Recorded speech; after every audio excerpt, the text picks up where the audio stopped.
ओम नमो भगवते वासुदेवाय। ओम नमो भगवते वासुदेवाय। ओम नमो भगवते वासुदेवाय। ओम नमो भगवते वासुदेवाय। ओम नमो भगवते वासुदेवाय। ओम नमो भगवते वासुदेवाय। ओम नमो भगवते वासुदेवाय। ओम नमो भगवते वासुदेवाय। ओम नमो भगवते वासुदेवाय। ओम श्री परमात्मने नमो नमः। ओम गणपतये नमो नमः। ओम सं सरस्वत्यै नमो नमः। ओम गुं गुरुभ्यो नमो नमः। ओम सहनाववतु सहनौ भुनक्तु सह वीर्यं करवावहै तेजस्विनावधीतमस्तु मा विद्विषावहै। ओम शांति शांति शांति। सदाशिवसमारम्भां शंकराचार्यमध्यमाम् अस्मदाचार्यपर्यन्तां वन्दे गुरुपरम्परां। वन्दे गुरुपरम्पराम्। ओम तत्सत। आप सभी ऑनलाइन नेटवर्क पर उपस्थित भगवत गीता श्रवण साधकों को आज ऋषिकेश से हमारा प्रातः अभिवादन, अभिनंदन, अभिवंदन।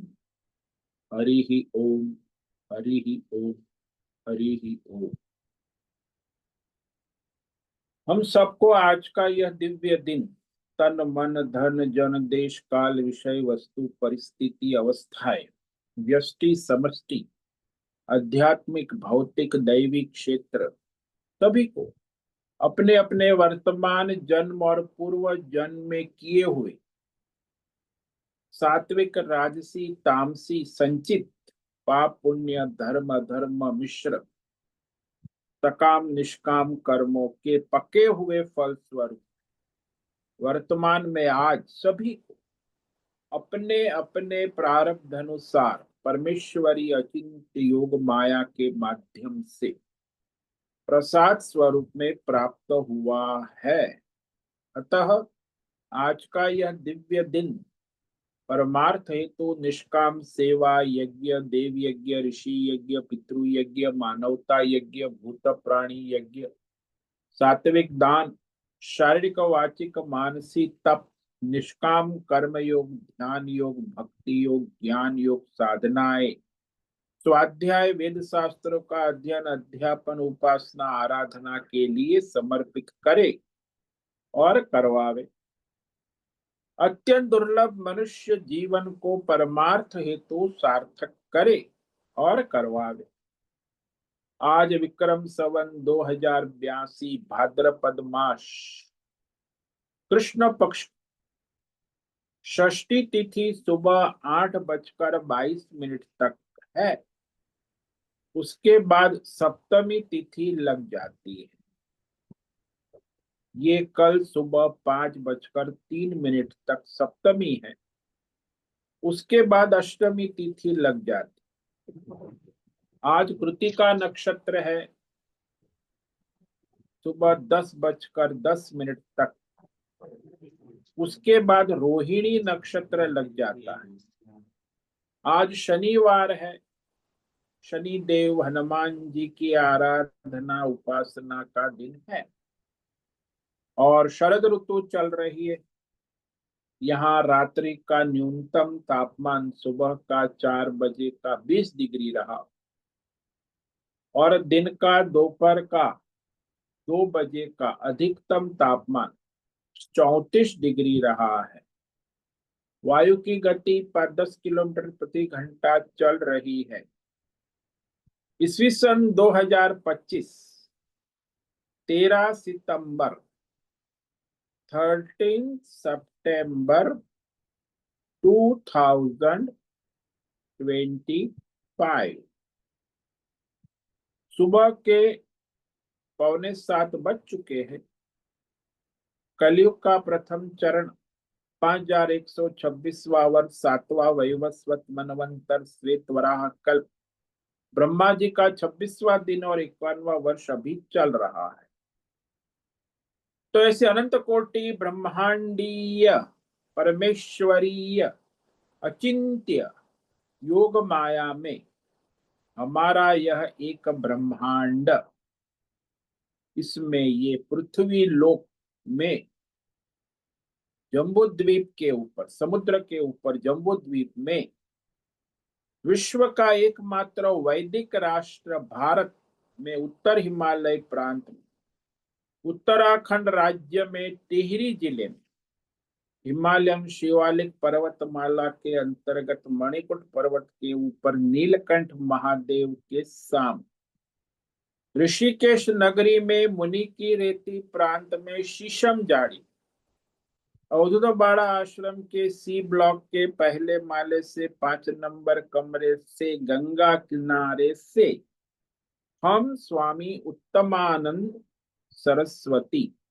भगवत गीता के आचार्य शिष्य स्वामी चिन्मयानंद सरस्वती महाराज चिन्मय मिशन कैवल्याद्वैत वेद व्यास भगवत पाद शंकराचार्य की श्रृंगेरी संन्यास परंपरा से शिक्षित दीक्षित सनातन वैदिक भारतीय हिंदू धर्मानुसार संपूर्ण भगवद गीता ज्ञान यज्ञ ऑनलाइन चैतन्यमय जीवंत लाइव प्रसारण के अंतर्गत जूम एवं यूट्यूब व्याख्यान माला में अध्याय 13 क्षेत्र क्षेत्रज्ञ विभाग योग के श्लोक नंबर 22 पर संस्कृत एवं हिंदी में व्याख्यान करेंगे।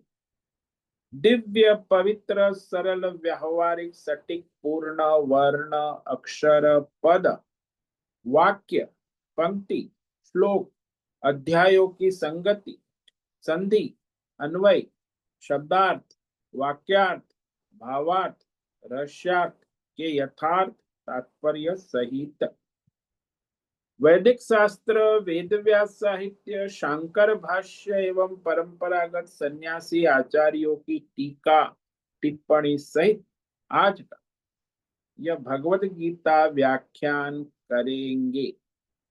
कृपया आप सभी श्रद्धा भक्ति ध्यान से परिपूर्ण होकर के यह दिव्य श्रवण साधना करें।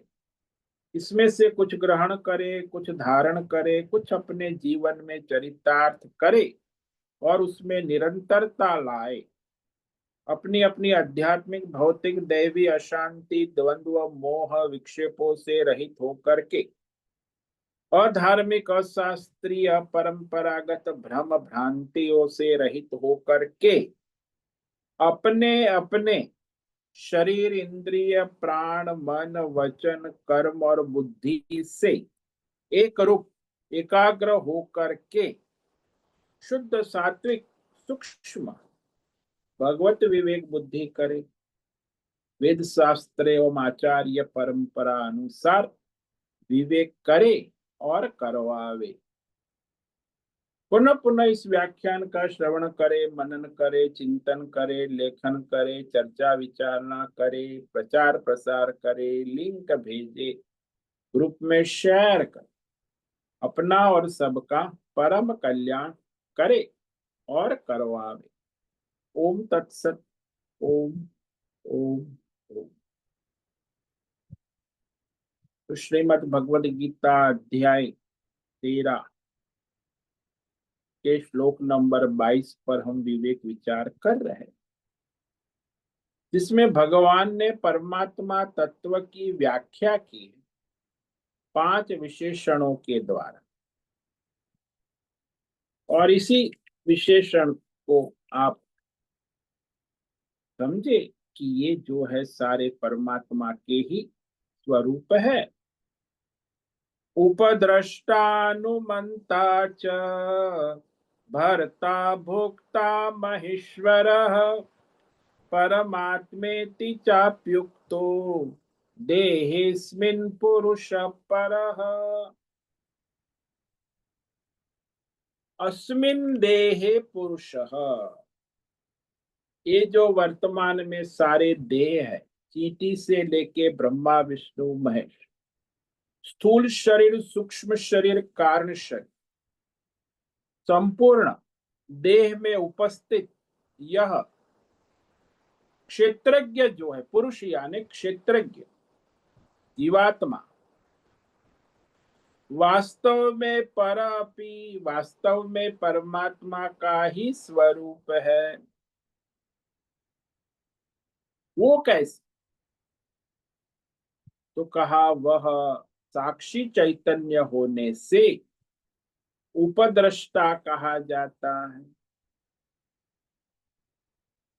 यथार्थ सम्मति देने वाला होने से अनुमंता कहा जाता है, अनुमोदन करने वाला, अनुमति देने वाला, उचित सलाह देता है, इसीलिए उसे अनुमंता कहा जाता है। भर्ता, सारे सृष्टि को धारण कर सबका उनकी उनकी योग्यता के अनुसार पालन पोषण करने वाला भर्ता। भोक्ता, जीवात्मा बनकर वो परमात्मा प्रकृति के सारे विषयों को, प्रकृति को भोगता है। पुरुष भोगता है, प्रकृति भोग्य है और परमेश्वर भोगदाता है। इसीलिए जीवात्मा जो है वह सारी सृष्टि प्रकृति का अज्ञान से, अविद्या उपाधि से भोक्ता बन जाता, जीव रूप से भोक्ता। जीव वास्तव में परमात्मा का, लेकिन अज्ञान अविद्या अहंकार से, अज्ञान से वह क्षेत्रज्ञ परमात्मा भोक्ता बन जाता। तो आज के युग में जो भोक्तापन है, भोक्तावाद, जिसको हम चारवाक कहते, भौतिकवाद कहते, जड़वाद, इस पर कल हमने विचार किया था। तो वही क्षेत्रज्ञ जीवात्मा परमात्मा का स्वरूप है और वही सारी प्रकृति का भोक्ता बन जाता है, कर्ता भी बन जाता है, भोक्ता भी बन जाता है, अज्ञान से, अहंकार से। महेश्वर, सबका शासक, ईश्वरों का भी शासक, ब्रह्मा विष्णु महेश सबका, महान से भी महान, महान से भी महान परमेश्वर जो है, इसीलिए परमेश्वर का, ईश्वर ना, ईश्वर तो ब्रह्मा विष्णु महेश है। और वह परमात्मा ऐसा कहा जाता है, सच्चिदानंद, सदा सर्वत्र सबका अंतर्यामी आत्मा रूप से उपस्थित। तो जैसे संसार में मनुष्य जो है वह वास्तव में परमात्मा का ही स्वरूप, जीवात्मा तो अज्ञान से है। तो इस प्रकार यह सारा जो संसार है उसमें ये जो आज के युग में जहां हम रह रहे हैं वहां 90% मनुष्य, corporate world, political world, economical world, सब यहाँ तक कि अध्यात्म सारे ईसाई, इस्लाम, जैन, बौद्ध, हमारे सभी जो है इस भौतिकवाद, जड़वाद में मोहित हो चुके हैं,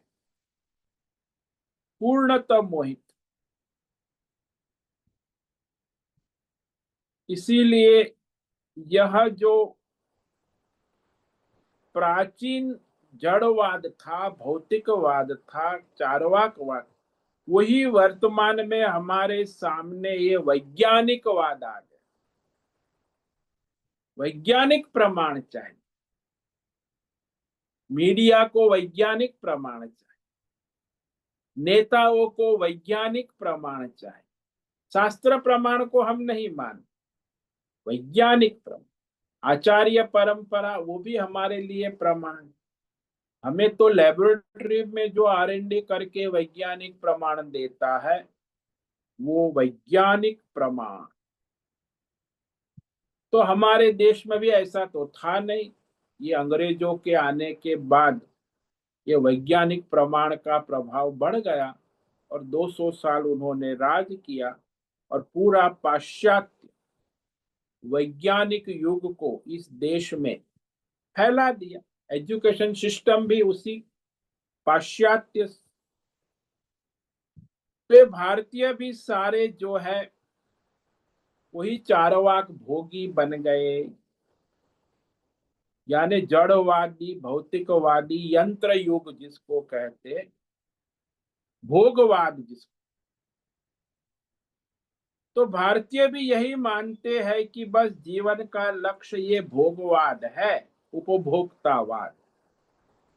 सरकार भी यही मानती, नेता भी यही मानते हैं, कॉरपोरेट वर्ल्ड भी यही मान, सब बस।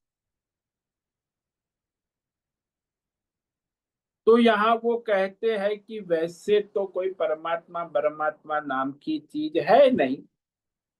ये जो प्रकृति है, काल है, त्रिगुणी माया है, उसमें जो पंच महाभूत है, पंच महाभूत की उचित मात्रा में, उचित परिमाण में मिलावट होने से उसमें चेतनता का गुण प्रकट हो जाता। अन्यथा चेतनता तो अपने आप नहीं है, उसका कोई स्वरूप नहीं। तो ये मिलावटी गुण, मिलावटी अनुघटना उसको कहते हैं, संयोजन कहते हैं। पंच महाभूत का संयोजन, प्राकृतिक जो है पंचभूत द्रव्यों का संयोजन होता है, उचित परिमाण हो जाता है, तो ये जो चैतन्य प्रकट हो जाता है और वो फिर वो जीवात्मा उसके अनुसार कर्म करने लगता।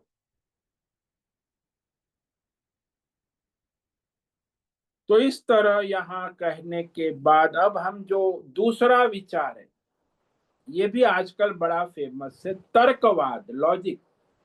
कोर्ट ने क्या कहा, न्याय, नैयायिक, जिसको हम वैदिक काल में हमारे गौतम ऋषि थे वो नैयायिक थे, वो भी वैदिक परंपरा को मानने वाले। तर्कवादी, जिस आजकल लॉजिक, आजकल ये लॉजिक एंड मैथमेटिक्स बहुत चलता है। इंजीनियर हो, डॉक्टर हो, पढ़ा लिखा हो, कंप्यूटर वाला इंजीनियर, सबका बस दो ही चीज चलती है, तर्क, लॉजिक। और विज्ञान में भी वही चलता, और मैथमेटिक्स, गणित। क्या फायदा हुआ, कितना फायदा हुआ, कितना नुकसान हुआ, पूरी जिंदगी यही गणित करके मरता है। अरे क्या फायदा, क्या नुकसान, कब तक, बस मरते दम तक। और तर्क करेगा, अरे इसके कारण ऐसा हो गया, अपनी बुद्धि से। फायदा नुकसान में तर्क करना पड़ता है, अरे कैसे नुकसान हो, अरे बाप, ये तो मैंने जो है माल गलत ले लिया, नुकसान हो।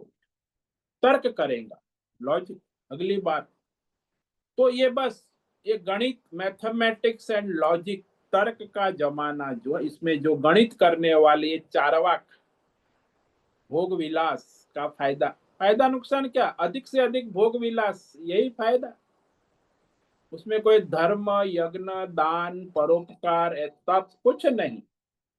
केवल अधिक से अधिक भोग और वह कम से कम त्याग। त्याग भी करना पड़ता है, फ्री में तो कुछ मिलता नहीं है कॉर्पोरेट वर्ल्ड। तो अधिक से अधिक भोग करना है, कम से कम त्याग करना है।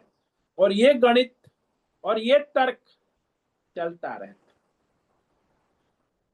तो ये नया एक तर्कवाद भी बड़ा जोरदार है। तो ऐसे जो बुद्धिजीवी जिसको हम कहते हैं आजकल, तो वो तर्कवादी होते, बुद्धिजीवी, न्यायिक, तर्क कर, हर चीज में तर्क कर। वो कहते हैं कि चैतन्य जो परमात्मा का गुण है, ये तो हम मानते हैं, लेकिन वो परमात्मा एक विषय है। जैसे संसार में काल है, आकाश है, वायु है, अग्नि है, जल है, पृथ्वी है, ऐसे ये चैतन्य परमात्मा भी एक विषय है।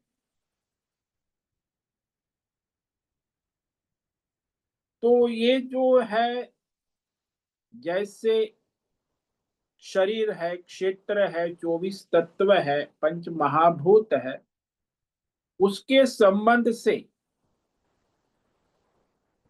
खासकर अंतकरण, सूक्ष्म अंतकरण के संबंध से, वहां वह चैतन्यमय गुण प्रकट हो जाए।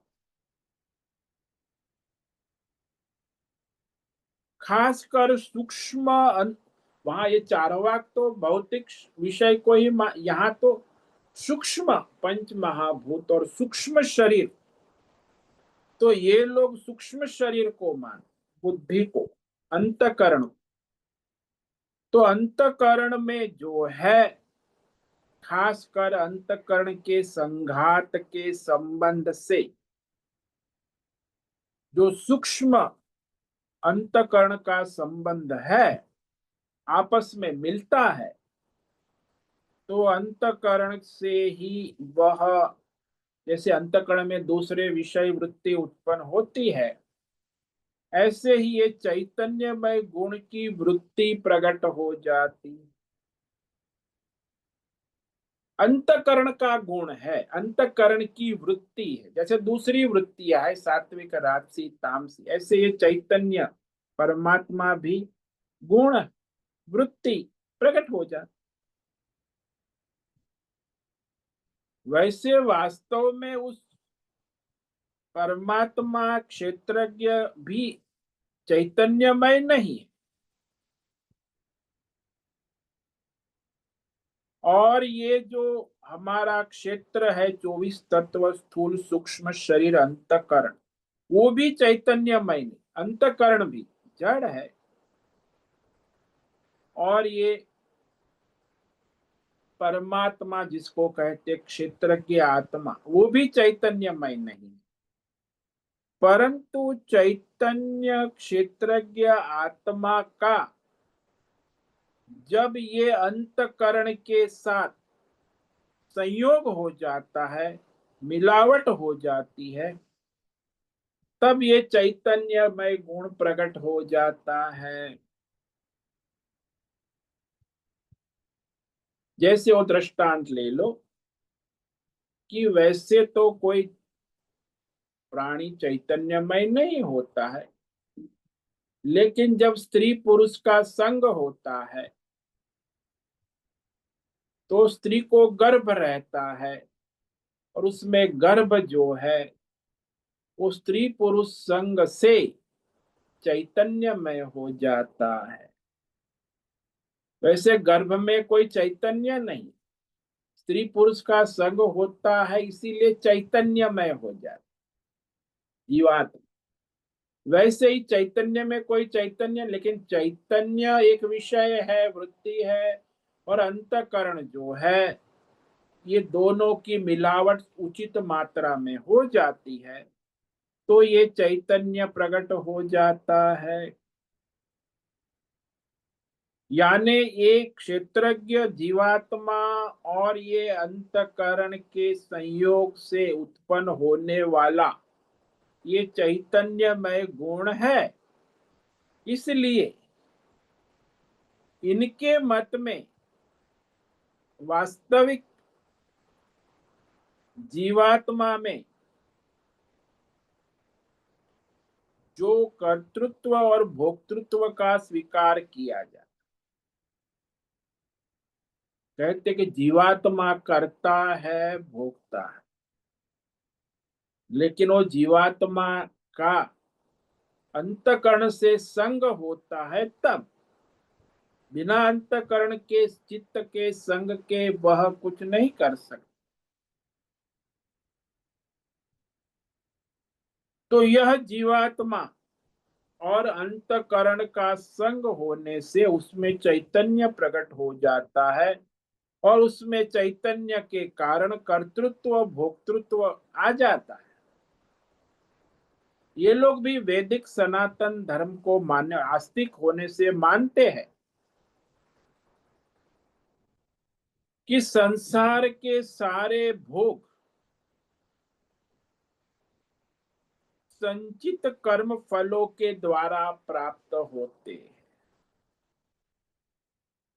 वर्तमान में जो जीवात्मा को फल भोग मिल रहा है वो उसके संचित कर्मों का फल भोग है, कर्म फल।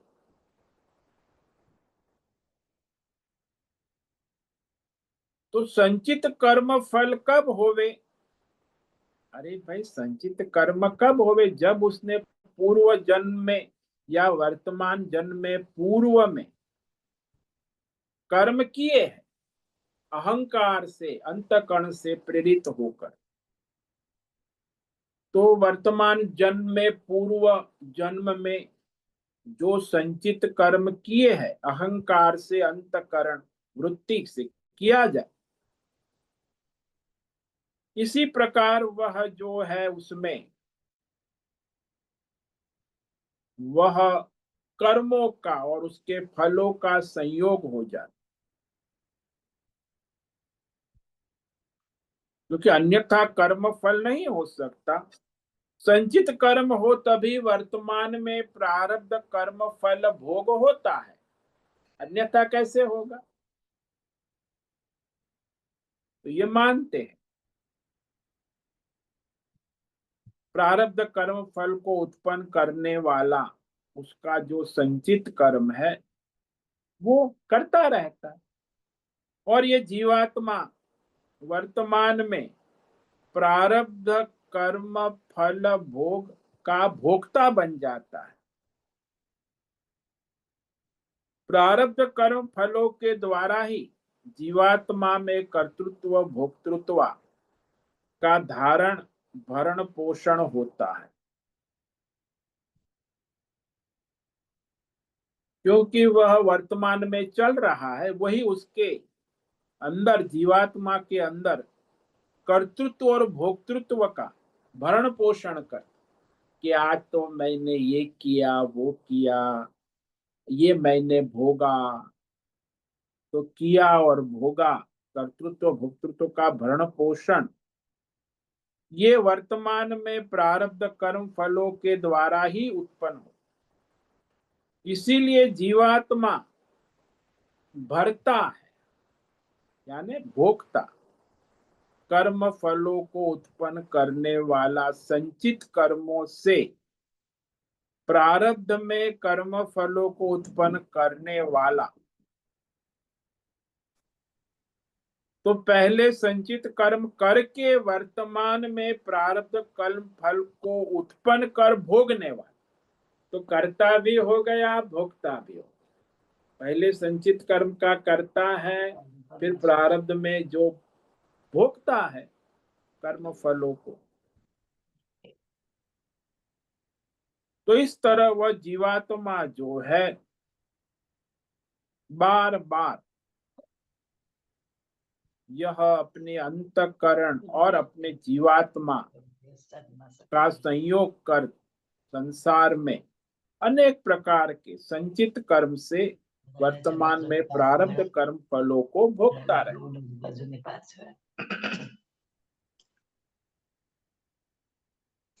अंजलि जोशी, आपका ऑडियो बंद करे। अंजलि जोशी, अंजलि जोशी।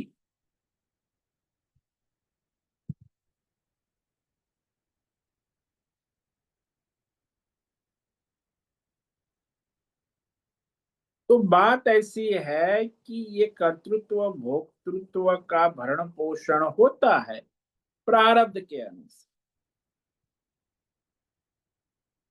और इस तरह क्षेत्रज्ञ भरता हो जाता है।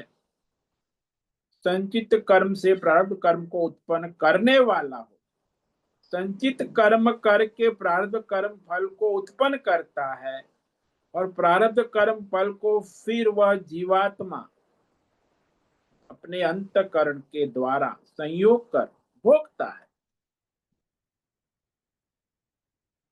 तो कर्म फल भोगने के लिए जीवात्मा को अंतःकरण का संयोग होना आवश्यक।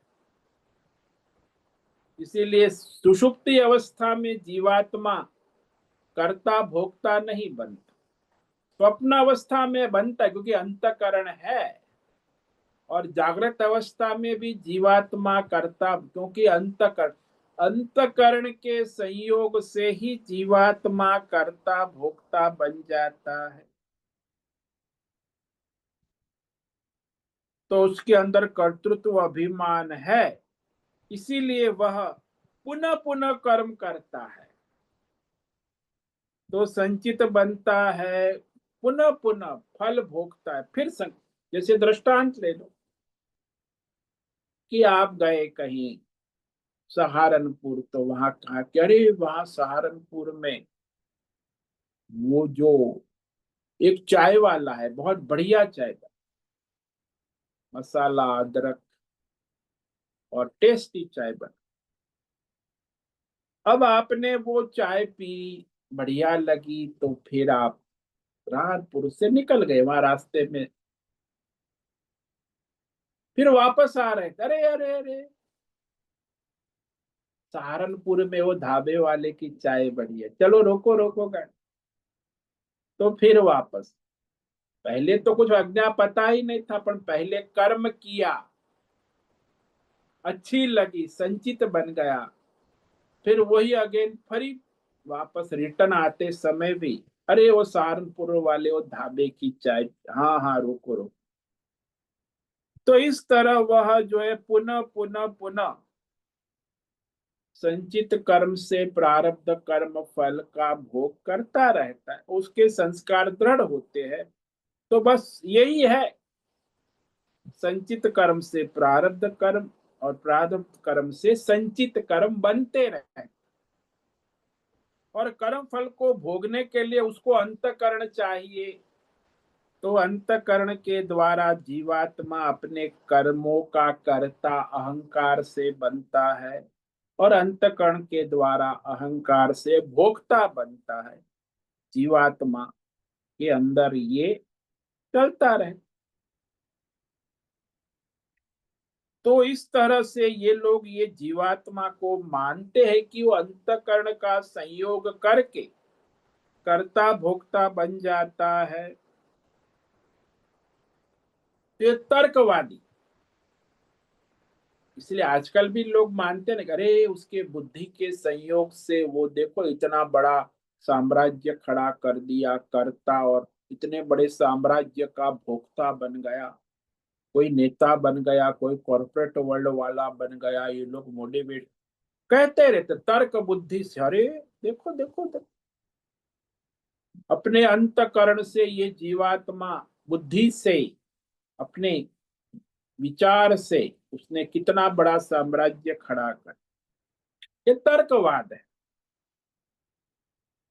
तो संचित कर्म करके प्रारब्ध फल को उत्पन्न करके इस सारे संसार में उसका धारण पोषण करता है ये जीवात्मा। पीछे कोई भी हो, एक्स वाई जेड, कॉर्पोरेट नेता हो या फिर राजनेता हो, संचित कर्मों का धारण कराने और प्रारब्ध कर्म को भोगने के अनुसार उसका कर्म चलता ही रहे। तो इस तरह ये तर्कवादी बुद्धिजीवी, ये भी आजकल बहुत नहीं है, वो चारवाक वैरायटी तो बहुत है। ये तो जो टॉप पर है कॉरपोरेट वर्ल्ड में, नेता में, ये आजकल हमारे आध्यात्मिक जगत में सेलिब्रिटी कॉरपोरेट बाबा बन गए हैं ना, ये सब बुद्धिजीवी है। इनको परमात्मा से कोई लेना देना नहीं। अध्यात्म जगत में जो कॉरपोरेट बाबा आ गए हैं, ये भी इसी वैरायटी के हैं, अपने बुद्धिजीवी, जिसको तर्कवादी। वे लोग मानते हैं जीवात्मा और बुद्धि का संग होकर ये सारा साम्राज्य खड़ा हो जाता है। अब इस तरह हमने जो विचार विवेक किया, इसमें वह क्षेत्रज्ञ जीवात्मा में अपना स्वाभाविक चैतन्यपना नहीं है। चारवाक में, भौतिक जड़वादों में भी और ये बुद्धिवादियों में भी वास्तविक क्षेत्रज्ञ जीवात्मा ने चैतन्यपना नहीं। यानी चारवाक तो जड़वादी भौतिक वैज्ञानिकवादी, उसमें भी कहते हैं कि जीवात्मा जो है उसमें चैतन्य आता है, पंच महाभूत का उचित मिलावट होकर संयोजन से आता है, अन्यथा नहीं। और ये बुद्धिवादी तर्कवादी न्यायिक आज के, ये भी बड़े बुद्धिजीवी, जिसको हम कहते हैं आज का बुद्धिजीवी वर्ग, वो कहते हैं परमात्मा क्षेत्रज्ञ जो है उसमें कोई चेतन नहीं है। जब वो अंतकण का संयोग करता है तब उसमें चैतन्य उत्पन्न हो जाता है और वो साम्राज्य खड़ा कर देता है। स्वरूप से क्षेत्रज्ञ जीवात्मा में चैतन्य नहीं है, वो तो अपनी बुद्धि अंतकण का संग करके चैतन्यमय हो जाता, इसीलिए वह बुद्धिजीवी हो जाता। और उनका चैतन्य जो है वो बुद्धि से अंतकरण से मिलकर उत्पन्न होता है। यानी जीवात्मा स्वयं जड़ है, उसमें कोई स्वयं चैतन्य नहीं। तो इस तरह कहने के बाद दूसरे जो ये तीसरे चौथे आचार्य, जैसे कपिल मुनि सांख्य दर्शन है, पतंजलि योग दर्शन है, उनका कहना है कि अंतकण का संयोग केवल नहीं काम करता। तो सांख्य योग में कहते हैं उसमें अंतकरण के साथ सत्व गुण, रजोगुण, तमोगुण, प्रकृति, माया का संयोग होना भी आवश्यक, तभी चैतन्य प्रकट होता है। यानी व्यष्टि समष्टि, सत्व गुण, रजोगुण, तमो, उसके कारण फिर उसमें भोक्तृत्वता कर्तृत्वता, यह ठीक है। केवल अंतकरण से कुछ नहीं होगा, जीवात्मा से भी, क्योंकि जीवात्मा और अंतकरण के साथ ये त्रिगुणी माया सत्वगुण रजोगुण का संयोग होगा। तो ये सांख्य दर्शन वाले ऐसा कहते हैं कि प्रकृति का संग होता है, अंतकरण का संग होता है, तब वो जीवात्मा चैतन्यमय होकर संसार में भोक्ता बन जाता है, भोक्तृता। वास्तव में वह जीवात्मा जो है वह संसार भोग से लिप्त नहीं होता, असंग रहता है, भोक्ता है पर भोक्ता पने से असंग है। तो फिर क्या ये जो सारा क्षेत्रज्ञ जीवात्मा तीन गुणों के मिलावटी खेल को स्वीकृति देता है, तो क्षेत्रज्ञ जीवात्मा है वो उसके अंतकरण के द्वारा त्रिगुणी माया के मिलावटी खेल को स्वीकृति देता है। अनुमोदन, अनुमंता कहा ना, वही ये अनुमंता, बस वो अनुमति देता है संसार में कुछ भी क्रिया हो ठीक प्रकार से। जैसे आप दृष्टांत ले लो कि कैसे वो क्षेत्रज्ञ इस अंतकण और प्रकृति को अनुमति देता है अपने अपने कार्य करने के लिए। जैसे किसी सेठ को अपना एक 10 करोड़ का बंगला बनाना, तो उसने कहा कि मेरा 10 करोड़ का बजट है। आर्किटेक्ट कॉन्ट्रैक्टर की मीटिंग बुलाई, तो आर्किटेक्ट कॉन्ट्रैक्टर आ गए, कहा मेरा 10 करोड़ का बजट है, आर्किटेक्ट का प्लान बनाओ और कॉन्ट्रैक्टर वो बंगले को, इस जमीन मेरी है वहां बंगला खड़ा करो। अब वहां उसने अनुमति दे दी जमीन पर। वह आर्किटेक्ट गया, साइट देखा, साइज कितनी जगह है क्या है, और कॉन्ट्रैक्टर भी गया। फिर वो सारा आर्किटेक्ट ने कॉन्ट्रैक्टर को सारा डिजाइन बना के पास करा के दे दिया। मकान बनाने वाला वो सेठ मालिक कुछ नहीं करता है, केवल अनुमति देता है। 10 करोड़ का बजट। अब आर्किटेक्ट ने अपना डिजाइन बनाया, कॉन्ट्रैक्टर ने अपने कारीगरों को लगाया, मिस्त्री को लगाया, और सब अपना अपना काम करने लगे। 1 साल के बाद बढ़िया आर्किटेक्ट डिजाइन का 10 करोड़ का बंगला तैयार हो गया। उसमें बीच में एक समस्या आ गई। क्या समस्या आ गई? 1 महीना काम नहीं चला। क्यों नहीं चला? बोले वो सेठिया ने पेमेंट नहीं किया था।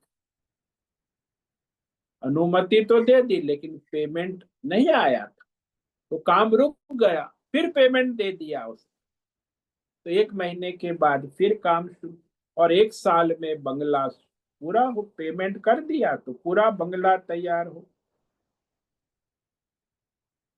तो पैसा नहीं मिले तो मकान बनना रुक गया था, फिर पैसा मिल गया तो फिर बनने लगा। ठीक इसी प्रकार ये सत्वगुण, तमोगुण, रजोगुण, 3 गुण अपना अपना प्रकृति माया अपना अपना कार्य करते हैं, परंतु ये जीवात्मा पुरुष उसको अनुमति देता है, प्रकृति को अनुमति देता, उसको साक्षी होकर देखता है, अनुमति देता है।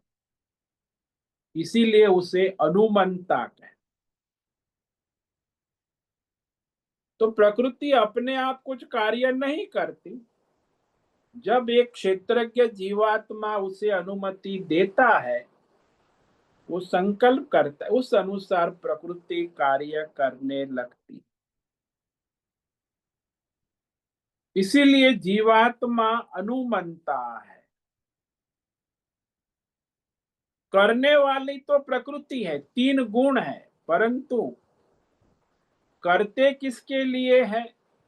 बोले वही क्षेत्रज्ञ जीवात्मा के लिए। जैसे मजदूर, मिस्त्री, कॉन्ट्रैक्टर, आर्किटेक्ट सब मिलकर बंगला बनाते हैं, किसके लिए?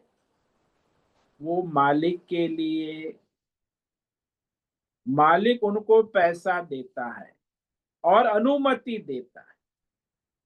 ठीक इसी प्रकार क्षेत्रज्ञ जीवात्मा की अनुमति से प्रकृति त्रिगुणात्मक माया अंतकरण और इंद्रियों के गुण संयोग से अपने अपने संसार को भोगता है।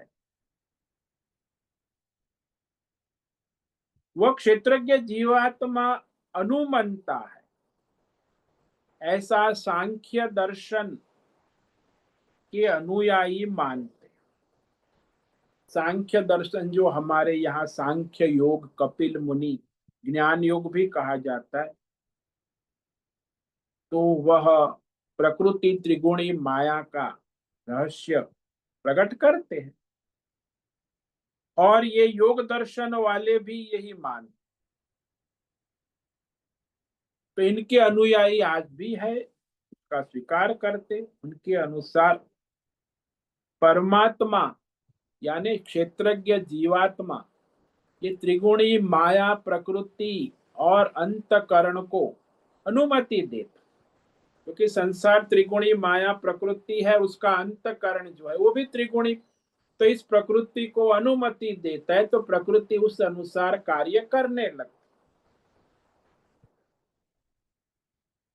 तो इस प्रकार वह सारी मत मतांतर विचारधाराएं हमारे सनातन धर्म में चल रही है।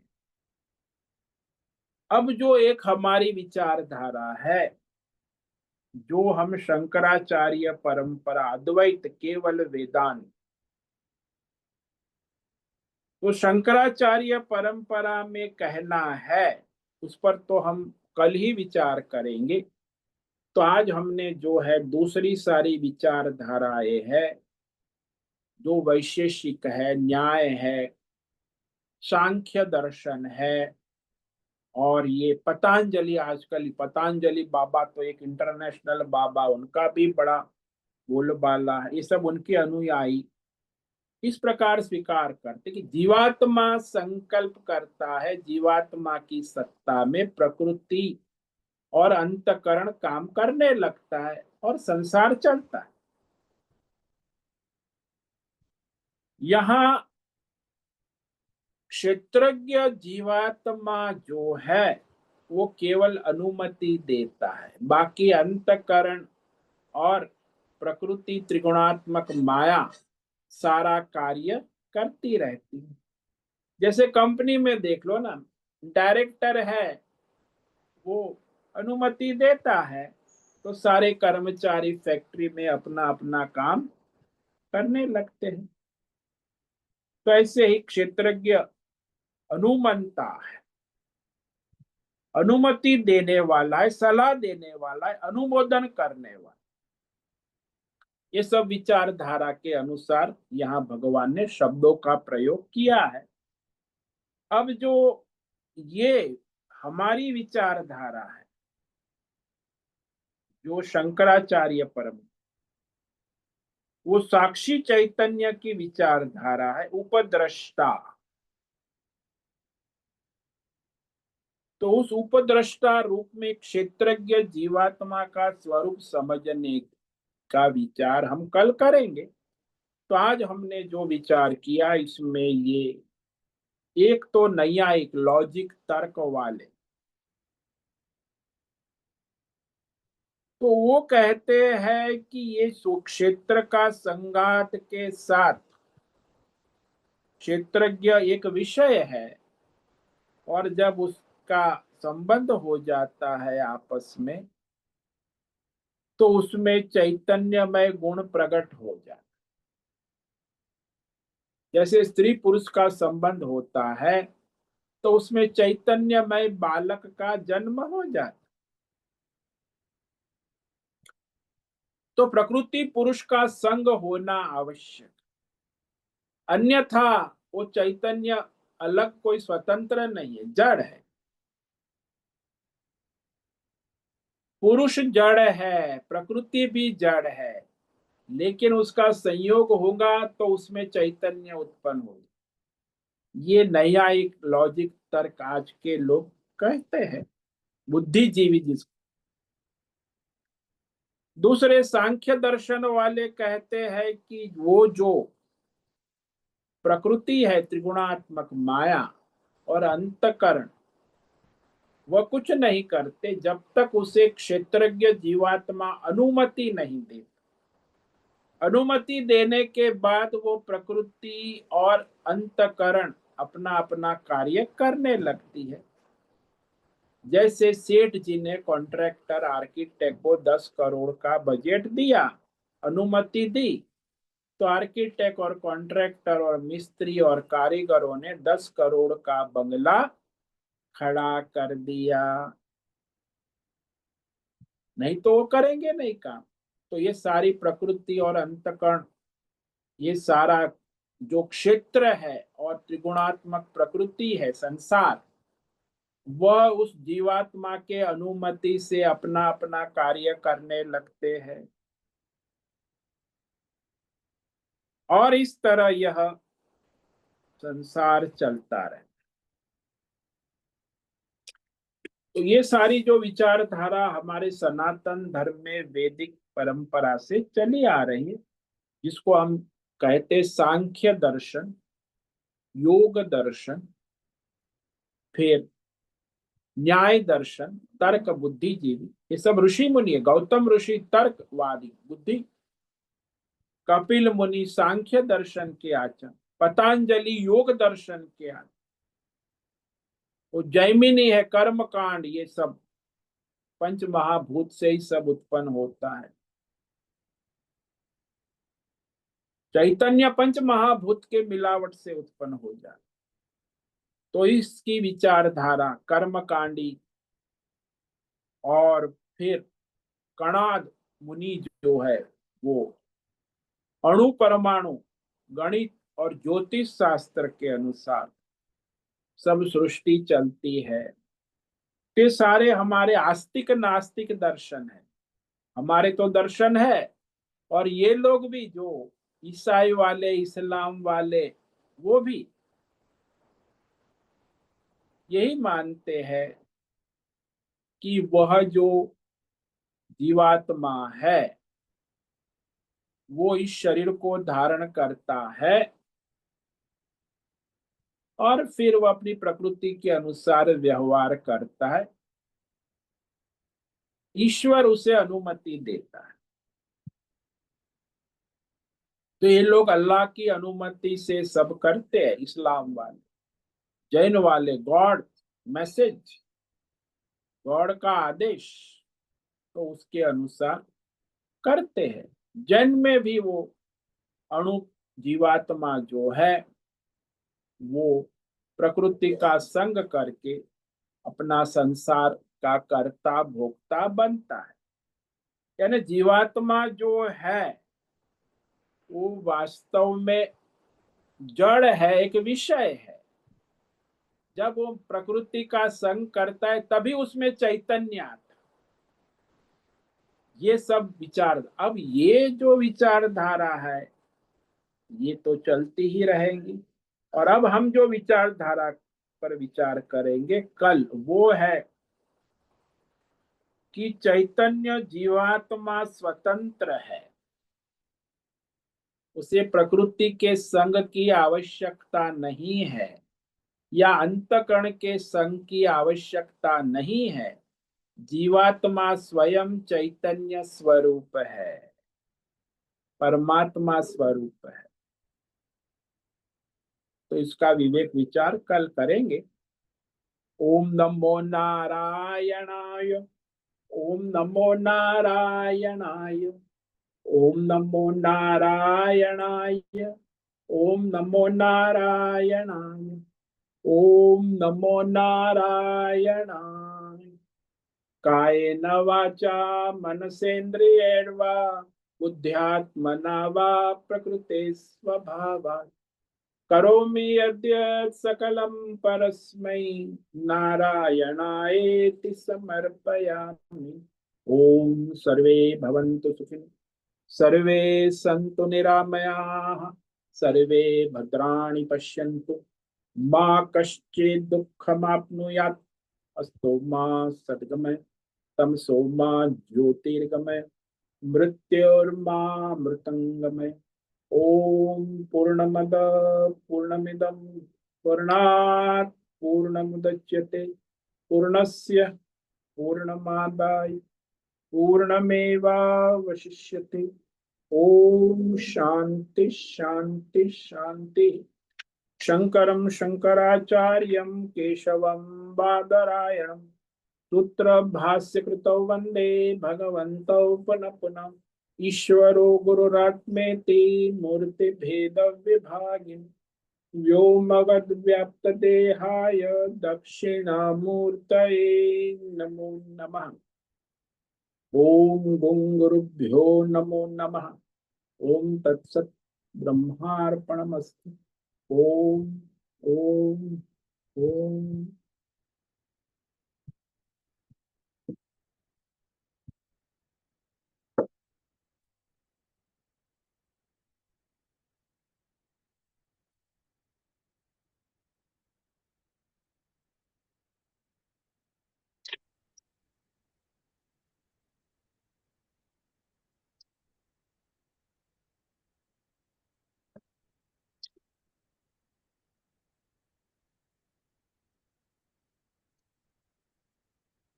किसी भी साधक को प्रश्न है, अभी प्रश्नोत्तरी कर सकते हैं।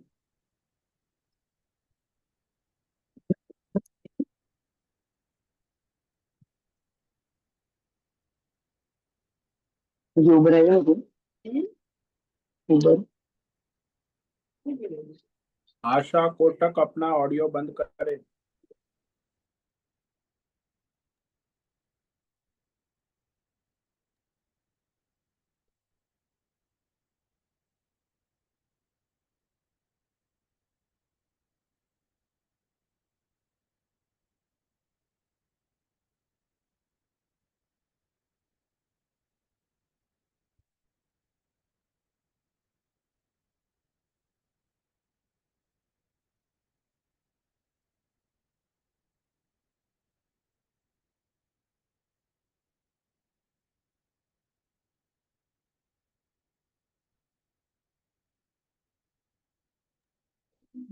नमो नमः गुरुदेव।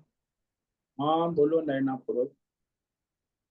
गुरुदेव, ये सब भी जो हम रूसी बोलते हैं, पर वो भी बौद्धिकवाद जैसा ही हुआ। हाँ बुद्धिवाद है, तर्क है, और क्या है। जितने भी विचारधारा है, ये सांख्य दर्शन है, योग दर्शन है, ज्योतिष दर्शन है, ये सारा वैशेषिक कणाद है, गणित है, और ये पतंजलि योग दर्शन है, ये कर्मकांडी जैमिनी कर्मकांड पूजा पाठ वाला है। ये सब उनके अनुयायी जो है, ये सब बुद्धिवादी जड़वादी, और वे लोग चैतन्य को स्वतंत्र नहीं मानते।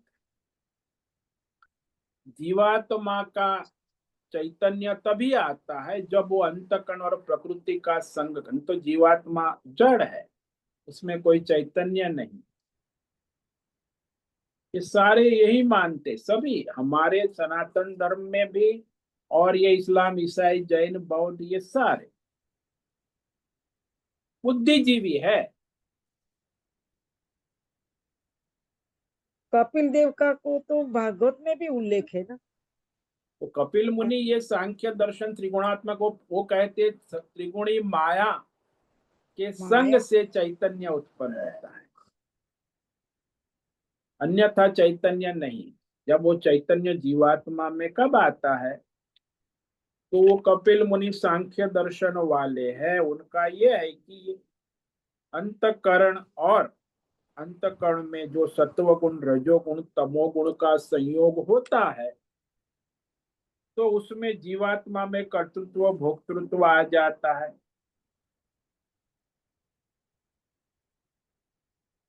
परंतु जीवात्मा संसार भोग से लिप्त नहीं हो। उनका ये कहना है कि वह जीवात्मा असंग रहता है, भोगता है, पर भोक्ता पने से असंग है। क्योंकि जीवात्मा तीनों गुणों के मिलावटी खेल को स्वीकृति देता है। इसीलिए तो मैंने दृष्टांत दिया ना, कि वो मकान बनाने वाला सेठ जो है, वो केवल स्वीकृति देता है, बाकी वो आर्किटेक्ट और कॉन्ट्रैक्टर कारीगर सब मकान बनाते हैं, वो कुछ अंतर तो करता नहीं। पुरुष और स्वीकृति देता है, स्वीकृति। पर हाँ, पुरुष स्वीकृति देता है, प्रकृति फिर उसके हाँ, अनुसार अपना कार्य करती, त्रिगुणात्मक प्रकृति माया और जो अंतकरण। 23 तत्व है वो कार्य करते हैं ऐसा। हाँ, ये सांख्य दर्शन कपिल मुनि का। हाँ, सांख्य। दूसरा तो तर्कवाद है, गौतम हाँ, ऋषि। वो गौतम ऋषि तर्क, कणाद न्याय। है अणु परमाणु गणित। हाँ, पर कर्णाक ऋषि का कण कण के वो अणु अणु पर। हाँ, वो गणित चलता रहता है। और और वैसे ये जो कर्म कांडी है जैमिनी, वो भी उनका भी यही जड़वाद है। यज्ञ भी उसमें आ जाता है ना हाँ, ज्यादा। वो सब यज्ञ पूजा पाठ कर्म कांड। भी थोड़ा थोड़ा ये ऋषि मुनि का थोड़ा समझ में आया कि हम करते तो है, पर कई कई बार ये कर्म कांड करते हैं, कई बार अध्यात्म ज्ञान अलग अलग कई तर्कवाद करते हैं, सत्य को बड़ा मानो, ये मानो। हाँ, ये सब विचारधारा हमारे सनातन धर्म में चलती है। हाँ, सब मिक्स हो गई है वैसे हाँ, सब मिलावट है। जब तक उसमें। ज्ञान ठीक से पढ़ाई नहीं होंगी तो मिलावट ही रहेगी बुद्धि में। तो सत्य तो परम कोसों से दूर है। हाँ, वो जीवात्मा परमात्मा का स्वरूप है, स्वयं चैतन्यमय है, ये कोई मत वाले स्वीकार नहीं करते। केवल ये शंकराचार्य वेदांत मत में ही जीवात्मा स्वयं परमात्मा का स्वरूप है, स्वतंत्र है।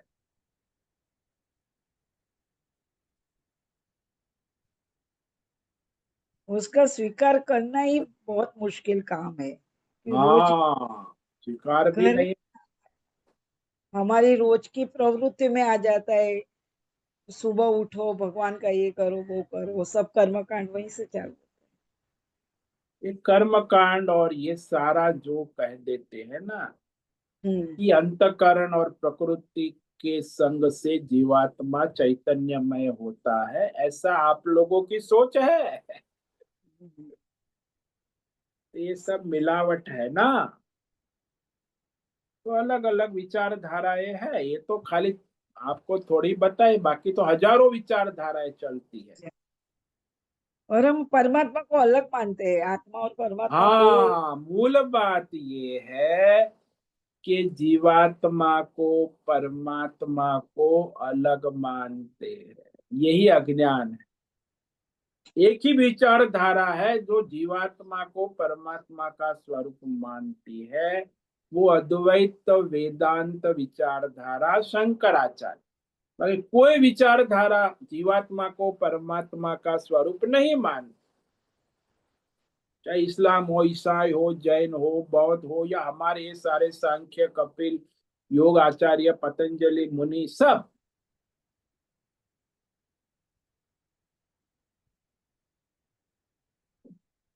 जीवात्मा परमात्मा का स्वरूप है, साक्षी चैतन्य होने से उपद्रष्टा है। ये केवल हम्म। अद्वैत विचारधारा।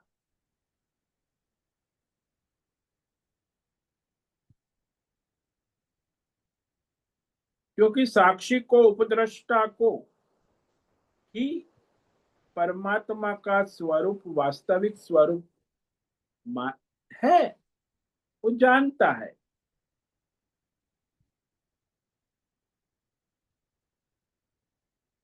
ये इतना भारी लड्डू है ना, घी से भरा हुआ, हजम नहीं होता है। अरे भाई, ये आप दृष्टांत से सीधा समझो कि ये जो प्रकृति है, अंतकरण है, संसार है, ये जीवात्मा की प्रकृति है, संसार त्रिगुणात्मक है। हम्म। तो आपका अंतकरण और ये वृत्ति सारी और ये संसार जो बाहर आप दौड़ रहे हो, ये केवल मिथ्या संबंध है। जैसे कलाकार का मैं बार बार दृष्टांत देता हूं कि हम्म। कलाकार का स्टेज पे, स्क्रिप्ट पे और वो पात्र देवदत्त भिखारी का संबंध मिथ्या है। सही। केवल कलाकार ही चैतन्य में, बाकी सब जड़ है। सब वैसे हमारा जीवन। हाँ, हमारे जीवन में हमारा अंतर्यामी क्षेत्रज्ञ आत्मा ही वास्तव में चैतन्यमय है। बाकी ये अंतकरण, ये प्रकृति, ये संसार, ये त्रिगुणात्मक माया, ये काल, ये लोक, 14 भुवन, ये सब जड़ है। अब आप कल्पना करो कि वहां थिएटर तैयार है, सेट तैयार है, सब तैयार है, स्क्रिप्ट तैयार है, डायरेक्टर तैयार है, सारे कैमरामैन, लाइटमैन सब तैयार है, लेकिन वहां यदि वो सुपरस्टार कलाकार नहीं आया तो कुछ नहीं हो, भिखारी का रोल और कौन करेगा? 3 घंटे का कौन करेगा? होगा ही नहीं। हाँ, तो मूल सत्ता किसकी है? कलाकार की।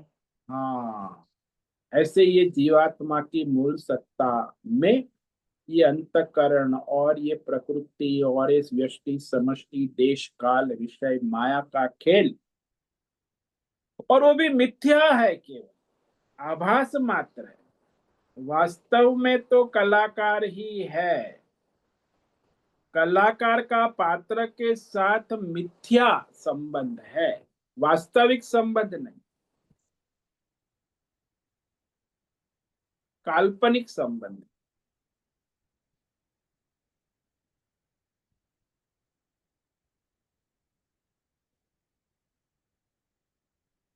बहुत बहुत धन्यवाद गुरुदेव। ओम नमो नारायण। ओम नमो नारायण।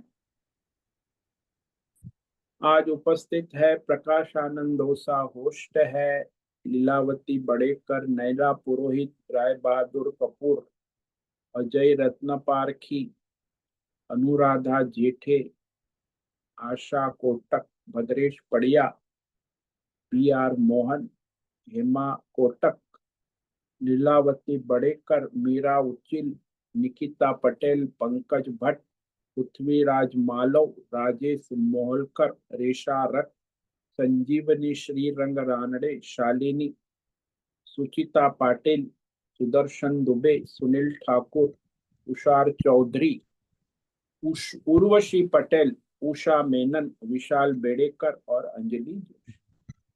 इतने साधक आज उपस्थित है। आज आपका दिन मंगलमय हो, परमार्थ करे और सबका कल्याण करे। सभी साधकों को आज का ओम नमो नारायणाय। ओम नमो नमो ओम नारायण। नमो नारायणाय स्वामी नारायण जी। नारायण नारायण। बहुत से निवेदन है, आज का सत्संग पूर्ण करें। ओम नमो नारायण। आज का दिव्य सत्संग हम यही पूर्ण करते हैं। सभी साधकों को ओम नमो नारायणाय। ओम नमो नारायणाय।